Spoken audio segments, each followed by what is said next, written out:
नमस्कार दोस्तों, कैसे हैं आप सब लोग। आज हम आपको यात्रा करवा के लाएंगे श्री शिरगुल महादेव, जिसको चूड़दे महादेव भी कहा जाता है, जो शिमला में स्थित है। चंडीगढ़ से हम अपना सफ़र शुरू करते हैं और पिंजौर परवाणू को पार करते हुए हम आगे बढ़ चले हैं अपनी यात्रा की ओर। आजकल ये वाला हाईवे जो है डबल लेन बन गया है, बहुत ही चौड़ी चौड़ी सड़कें, और इस पे ड्राइविंग का रिस्क बहुत ही कम हो गया है। हमने पहला अपना जो ब्रेक लिया है वो जाबली में लिया है। यहाँ पे सेवियो ग्रीन्स करके एक छोटा सा ईटिंग पॉइंट है जहाँ पे मल्टीपल ईटिंग ऑप्शंस अवेलेबल हैं, तो हमने यहीं पे ब्रेक लगाना सही समझा। खाना खाने के बाद हम चल पड़े हैं आगे। जैसे हम धर्मपुर पहुँचते हैं, यहाँ पर नेशनल हाईवे अथॉरिटी ने एक नया टोल टैक्स बना दिया है। इस टोल टैक्स को पे करने के बाद हम आगे अपनी मंजिल की ओर बढ़ चले हैं। दोस्तों, हम यहाँ से जाएंगे कुमारहट्टी तक। कुमारहट्टी से दो रास्ते हो जाते हैं, एक सोलन की तरफ से आप ऊंचघाट आ सकते हैं, या कुमारहट्टी से नीचे से फ्लाईओवर जो शिमला को जा रहा है उसके नीचे से राइट टर्न लेकर आप ऊंचघाट की तरफ जा सकते हैं।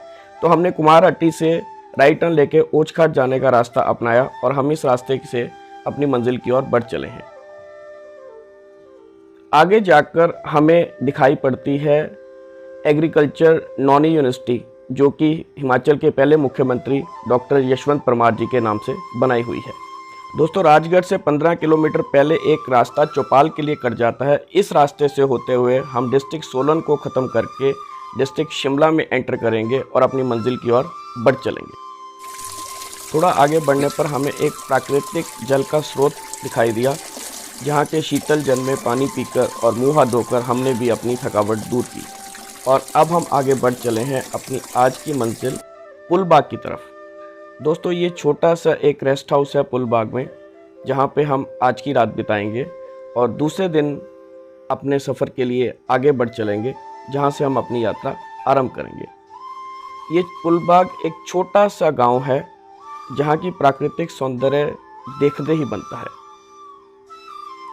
शाम हो चली है, धीरे धीरे सूरज ढलना शुरू हो गया है और गांव के नज़ारे, प्रकृति के नज़ारे देखते ही बनते हैं।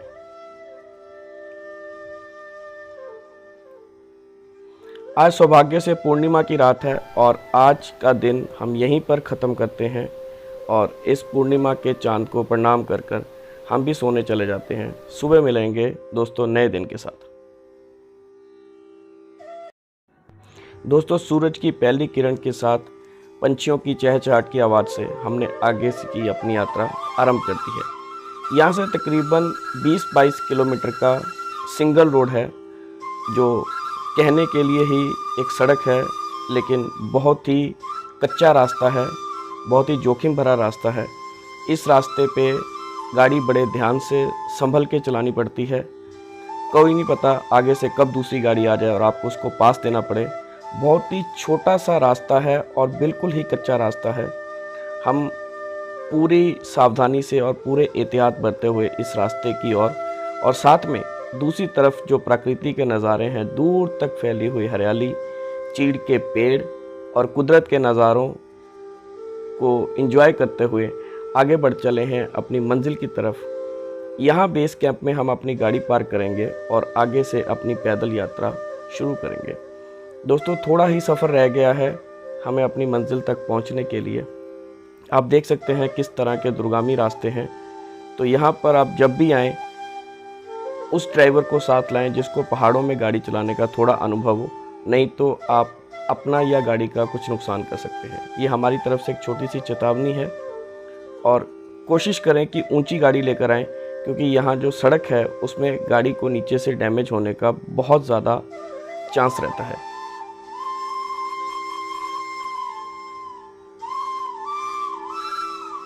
लो दोस्तों, आखिरकार हम अपनी मंजिल पे पहुंच गए हैं। ये यहाँ का बेस कैंप है, यहाँ हम रुकेंगे। हमें एक बाइक दिखाई दी जहाँ पे हम सब ने तस्वीरें खिंचाई, चाय पी, और यहाँ से अब हम अपनी पैदल यात्रा आरंभ करते हैं। जय भोले शंकर। दोस्तों, हम पैदल यात्रा शुरू कर रहे हैं। यहाँ पर लगी हुई ये घंटी ही एकमात्र चिन्ह है कि यहाँ से आपकी पैदल यात्रा शुरू होती है। तकरीबन 9 किलोमीटर की पैदल यात्रा है, जो हम कोशिश करेंगे कि आज के दिन में पूरी कर कर शाम तक वापस आ जाएं। हमारे साथ यहाँ के लोकल लोग भी यात्रा करते हैं। दोस्तों, district Shimla, district Sirmaur, district Solan के जो लोकल लोग हैं वो इस यात्रा का उनके लिए बहुत ही ज़्यादा महत्व है। प्रकृति के साथ आगे बढ़ते हुए हमें एक छोटा सा यात्री मिला जो पूरी जोर शोर के साथ इस यात्रा को पैदल ही पार करने में लगा हुआ था। इसे देखकर हम में भी जोश आ गया और हम आगे बढ़ चले हैं।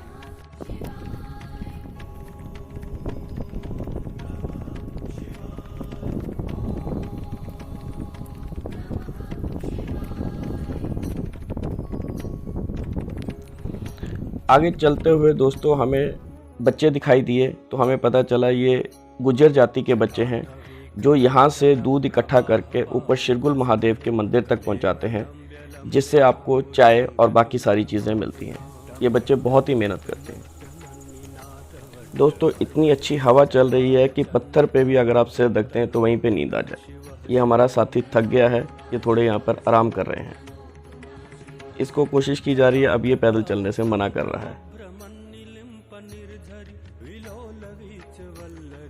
दोस्तों, ये एक छोटी सी जगह बीच में पड़ती है जहाँ पर छोटे छोटे दुकानें बनी हुई हैं, जहाँ पर आप थोड़ी देर रुककर चाय पानी नाश्ता कर सकते हैं। क्योंकि यहाँ तक की रास्ता जो था वो थोड़ा सा आसान था, इसके आगे की जो चढ़ाई है वो बहुत ही थकावट वाली है, क्योंकि एक तरह से तकरीबन 90 डिग्री पे पहाड़ है जिसको आपको पार करते हुए आगे जाना है। फिर आगे जाके प्रकृति के और नज़ारे देखने को मिलेंगे, लेकिन हमने यहाँ सब यात्रियों के साथ बैठकर चाय पी और थोड़ी सी शरीर को रेस्ट देकर आगे बढ़ने की सोची। ये दोस्तों यहाँ की लोकल मिठाई जो हमने भी चखी। दोस्तों, यहाँ से ऊपर मंदिर तक सामान पहुँचाने के लिए एक ही साधन है और वो है ये खच्चर। ये एक पंक्ति में अपने गले में बंधी हुई घंटियों की आवाज़ सुनते हुए एक दूसरे के पीछे चलते हैं और कदम ताल करते हुए ऊपर तक आपको जो भी सामान मिलता है पहुंचाते हैं। इनकी भी इस यात्रा में बहुत ज़्यादा सहयोग है। हम भी इन खच्चरों की घंटियों की आवाज़ को सुनते हुए और प्रकृति की अनुपम छटा को निहारते हुए, ठंडी ठंडी हवा का मज़ा लेते हुए, अपनी थकावट को भूलने की कोशिश करते हुए इस पर्वत को पार करने की कोशिश कर रहे हैं। दोस्तों, आप देख रहे हैं बिल्कुल सीधी खड़ी चढ़ाई है। यही एक बीच में 3 किलोमीटर का पैच है जो आपको शरीर को थका देता है और आपको पता चलता है कि भोलेनाथ के दर्शन करने इतने आसान नहीं हैं। लो दोस्तों, आखिर हमने भी इस पर्वत को पार किया और भोलेनाथ की कृपा से हम इस जगह पर पहुंचे हैं। ये दूर तक फैला हुआ मैदान है जहां से प्रकृति का सौंदर्य बखान करना भी नामुमकिन है। ऐसी छटा, ऐसी प्रकृति देखने के लिए आपको पैदल यहाँ तक पहुँचना पड़ेगा, तभी आप इस प्रकृति के नज़ारों को निहार सकते हैं।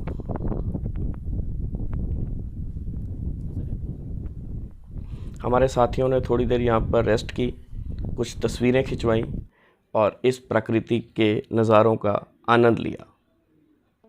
दोस्तों, वो है हमारी सामने मंजिल शिरगुल महादेव। इन कच्चे पक्के रास्तों से होते हुए इन पहाड़ों के बीच में बनी हुई पगडंडियों के सहारे हम पहुंचेंगे शिरगुल महादेव के मंदिर तक। छोटे छोटे बच्चों को, बुज़ुर्गों को देखकर हमें भी हौसला हुआ कि जब ये चल सकते हैं तो हम क्यों नहीं चल सकते। और जिस पर भोलेनाथ की कृपा हो वो इन रास्तों को पार करते हुए उसके दर्शन करने के लिए पहुंच ही जाता है। तो हम भी धीरे धीरे जय भोलेनाथ का जयकारा लगाते हुए पहुंचते हैं शिरगुल महादेव के मंदिर की ओर। और मंजिल लगभग करीब ही है, लेकिन स्थानीय बच्चों का जोश देखकर और इनकी चलने की ताकत देखकर हमें भी जोश आ गया और हम भी थोड़ी सी स्पीड के साथ आगे बढ़ चले हैं अपनी मंजिल की ओर।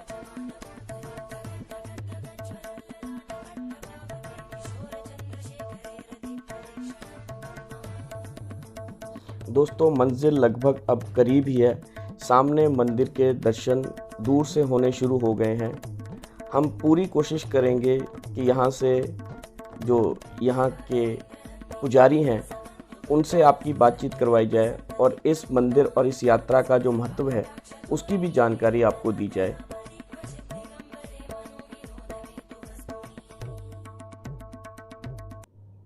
लो दोस्तों, भोलेनाथ की कृपा से हम पहुंच गए हैं शिरगुल महादेव के मंदिर पे और यहाँ पे माथा टेकने के बाद हम इस मंदिर का और इस यात्रा का इतिहास जानेंगे। और ये साथ में मंदिर के जो एक छोटा सा कुंड बना हुआ है इसके बारे में भी जानकारी प्राप्त करेंगे कि इस कुंड के जल का क्या महत्व है। आइए पंडित जी से बात करते हैं। महाराज की जय, विजट महाराज की जय। तो जहाँ तक हमारे को विदित है, पता है, हमारे जो पूर्वज यहाँ पे रह रहे हैं उनसे जो हमें जानकारी मिली है वो ये है कि जो शिरगुल महाराज जी है ये राजा भुकड़ू की संतान है। डिस्ट्रिक्ट सिरमौर के रियासत राजगढ़ तहसील में शायद छबरौन नामक गांव पड़ता है, जहां पे महाराज शिरगुल भगवान की जन्मस्थली है।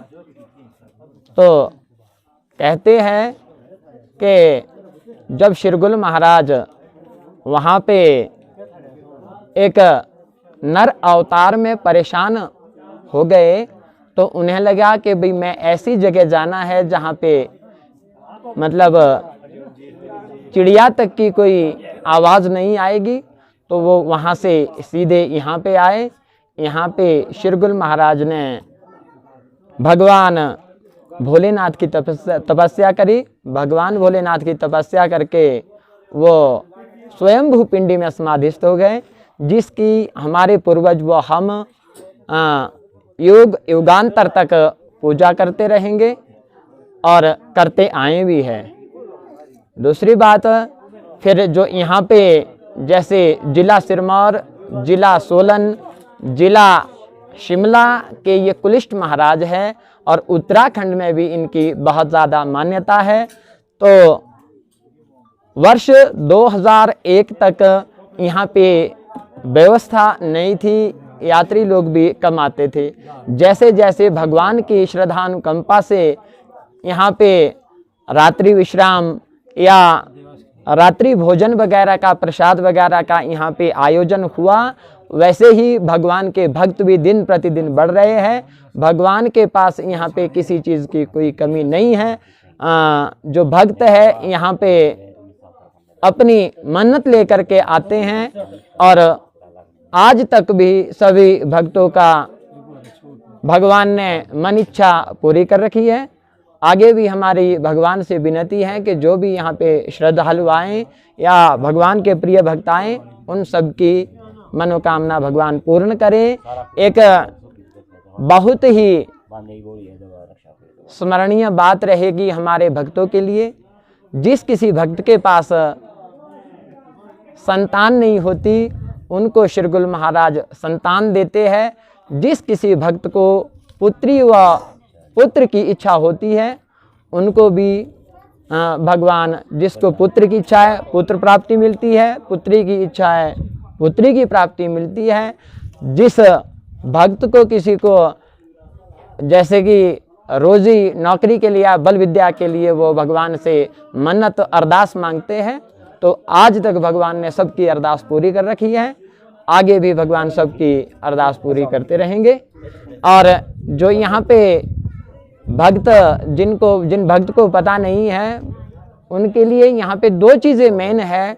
एक तो भगवान का साक्षात मंदिर के अंदर जो स्वयंभू शिवलिंग है, और दूसरा यहाँ पे जो शिरगुल भगवान ने मान सरोवर से जो ये जल लाया है, इस जल के सेवन करने से यदि किसी को चर्म रोग होता है या किसी को कोई ओपरा वगैरह होता है तो उसको सेवन करने से लोगों के सारे कष्ट दूर हो जाते हैं। भगवान ने ये जल मानसरोवर से ला रखा है। चंद शब्दों में ही कह रहा हूँ कि ये जो जल है ये भगवान की पूजा अर्चना के लिए और भगवान के पास जो भगवान के यात्री आते हैं उनकी भोजन व्यवस्था के लिए इस जल का महत्व है।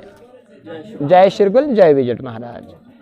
तो दोस्तों, जैसे पंडित जी ने बताया, हमने भी इस पवित्र कुंड के जल से अपने आप को पवित्र किया और अपनी यात्रा की थकावट मिटाते हुए जय भोलेनाथ को प्रणाम किया। दोस्तों, अब हम आगे बढ़ चले हैं मंदिर की बाएं ओर से ऊपर जो भोलेनाथ की मूर्ति स्थापित है उसके दर्शन करने के लिए, और यहाँ से इस मंदिर की परिक्रमा पूरी होगी और हम वापस नीचे आ जाएंगे।